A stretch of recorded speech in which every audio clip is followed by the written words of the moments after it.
Welcome back to Joyful Weddings, and today we're going to talk about bridal bouquets, and we are in the design studio of Priscilla Schaefer.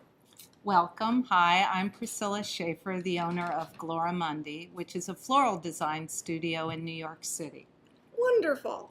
Yeah. Priscilla, I thought what we do today is talk about how you help a bride design her bridal bouquet. Great. So let's start at the beginning. What kind of questions do you ask the bride when you first meet her so that you can design the right bridal bouquet for her?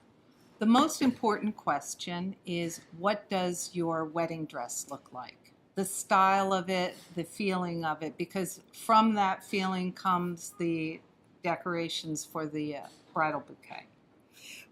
If you have a white dress, do you always have a white bouquet? Not always, but I tend to prefer that because I don't feel that the wedding bouquet should stand out and be too noticed. And if you do a lot of color with it, people's eye go right to the bouquet. So the hero is the dress, not the bouquet. Yes, Okay. Absolutely. And when we think about the bouquet and we think about the dress, how big should the bouquet be? The bouquet, typically you want it to be smaller than the waist so that the waistline is very visible when people are looking at the bride. So you see this as opposed to coming in, flowers going out. Correct. Okay. I think it's more flattering for the overall appearance of the bride.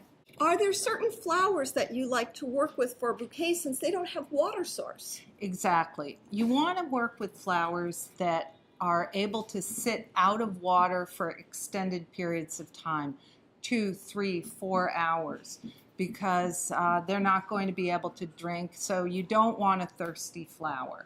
So some of the great flowers for doing that are roses. We also work with things like hydrangea, with lisianthus.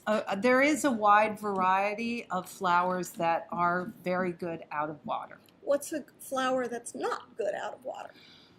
Well, anemones are not good out of water. I tend not to use lilies because they have pollen and also their scale is very large. I tend to prefer a more diminutive flower. Actually, you actually have a lily back here. Yeah. So when you're talking about the scale and the pollen, if a bride were to touch that to her dress, the dress would be stained for forever? Yeah, it would be a disaster. You really want to stay away from any flower that has any kind of pollen in it. Now, if a bride really loved lilies, could she just clip that whole section out and use it? Is that safe, or is that still dangerous? That is still safe. However, I will say the outer petals are very delicate, and so what can happen is you can bruise them because they are very large. So I tend to also prefer flowers that do not bruise. So what that means is if it gets bent, it gets like a brown line? Correct. Okay. Well, why don't you show us how you put together a bouquet?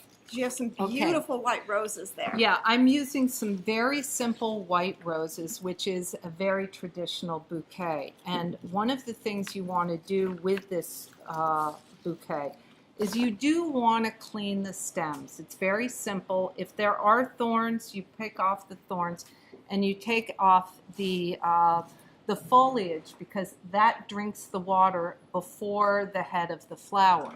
I like to do a very severe cut at an angle because that allows the stem to drink more water, which goes directly to the head of the flower. I then tend to arrange them simply, just head to head, and as I put them together, I will take off the leaves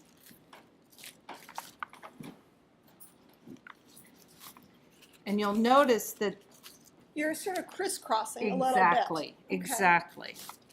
So that you're creating a circular feeling around it.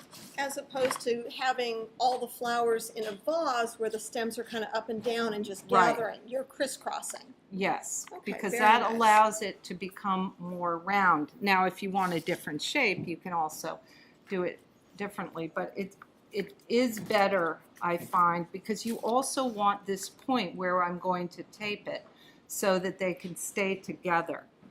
Well, that's giving kind of a nice round feeling with some dimension to Right. it. Side. There are different kinds of roses, I understand. There's hothouse, there's garden roses, Right. there's spray roses. Right. What are these?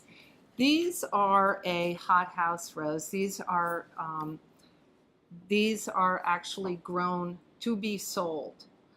Then you also have the garden roses, and they're grown on bushes. They're much more delicate. We do use them, and they're not quite as hardy.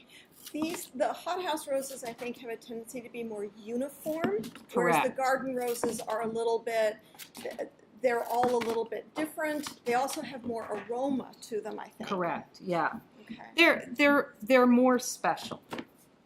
Now, what I do is, that was just a simple cut. I then, Can I ask a question? You cut it at sort of a certain length. That gives enough room for the bride to hold the bouquet and have some stems. Correct. Okay, so then I take And you're the taping tape. right at the top. Yes, I'm taping it at the juncture where all the roses meet.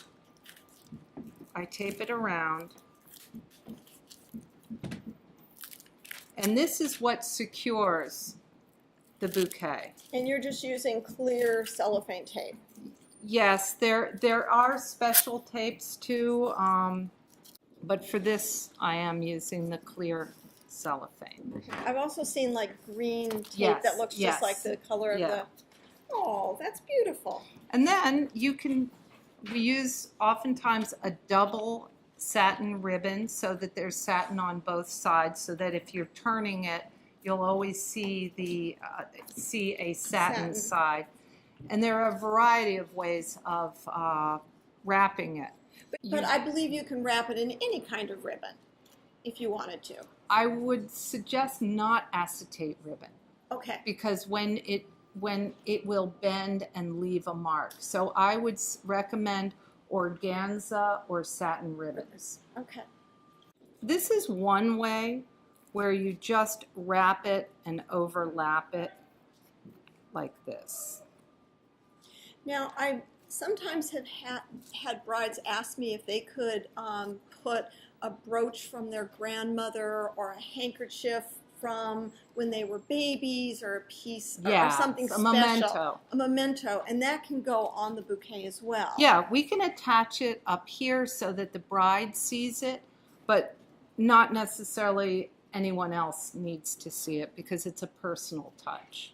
I've also seen sometimes where there's a little bedazzling of the stems, or a little like jewel bracelet kind of piece. Yes, yes. And we've done it where we've taken pearl pins and worked them all the way up and down. We've had them worked on the bottom. There's a lot of ways of getting it beautiful and ornate, and also very special for the bride. And you can, in essence, if you wired something to go down into the stems, you could have like a little jewel or pearl piece come out as well. Absolutely. There are plenty of things that you can use. In fact, I have some. And you can just pluck them in, tie them to the stem, and as you see, you can put a series of them. And these can kind of replicate whatever the design of the dress is. They could be pearls or diamonds or Right. Okay, lovely. Now you're creating a bouquet where the bride holds the stems. There are also bouquets where there's like a plastic container with oasis where it's more of a cascade down the front. Yes, yes, and that is a completely different style. It needs a much more abundant.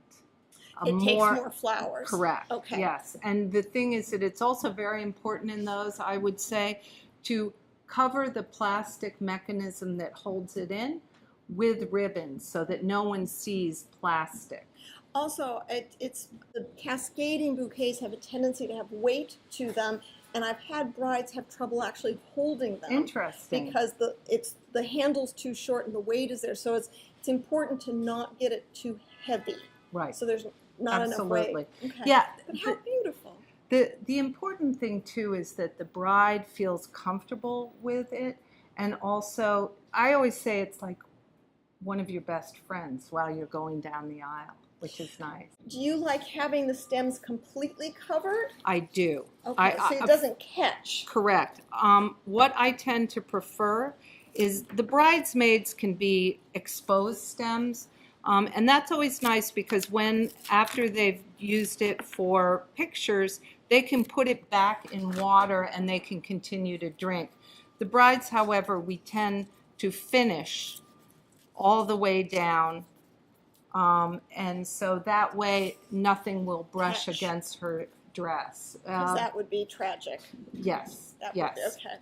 Now we've made this with fresh flowers, but you could just as easily make this with silk flowers, or you could make it with foam flowers, or I've seen some beautiful wood-based flowers. Yeah. But so the same way that you created this would apply to any kind of flower. Absolutely. Okay. Yes. Awesome. Very versatile. Very versatile. Well, thank you so much. Oh, you're this welcome. was great. I Yeah. appreciate it. Thank you. And thank you for joining us at Joyful Weddings. And we hope that you've enjoyed this and learned a little bit. And please follow us on social media and come back next time. Thanks. Thank you.